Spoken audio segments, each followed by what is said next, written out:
बिस्मिल्लाहिर्रहमानिर्रहीम अस्सलामुअलैकुम वरहमतुल्लाहि वबरकातुहू। चांद रात मुबारक हो, कल ईद है, बहुत बहुत मुबारक हो। जितने भी अहले इस्लाम हैं जहाँ कहीं भी हैं, तमाम को मेरी तरफ से दिल की अता गहराइयों से ईद मुबारक, ईद मुबारक, ईद मुबारक। यहाँ पे एक पैगाम है, मुझे ऐसे ही याद आ गया तो मैंने कहा कि वो पैगाम भी मैं रिकॉर्ड करवा दूँ। यार हमने तो मुसलमानों ने जो रोज़े रखे हैं वो अल्लाह के लिए रखे हैं, और अल्लाह पाक खुद इरशाद फरमाता है कि ये रमज़ान मेरा महीना है और इसकी जज़ा मैं खुद दूंगा, अल्लाह कहता है। लेकिन जब मैं देखता हूँ कि कादियानी जो है ना वो भी कहते हैं रोज़े हम भी रखते हैं, हमने भी रमज़ान के रोज़े रखे और ईद मनाएंगे हम।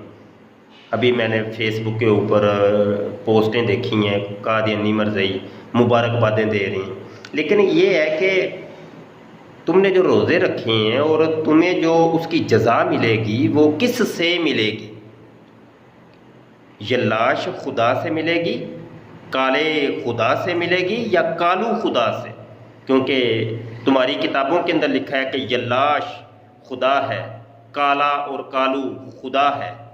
बस ये एक मेरा सवाल है, इसका जवाब मुझे तलाश है और आप जवाब तलाश करें, कमेंट के अंदर लाजमी जवाब दीजिएगा। बड़े शशोपंज के अंदर हूँ मैं, मुझे इसका जवाब नहीं मिल रहा। बहुत शुक्रिया जी, ईद मुबारक, अस्सलामु अलैकुम वरहमतुल्लाहि।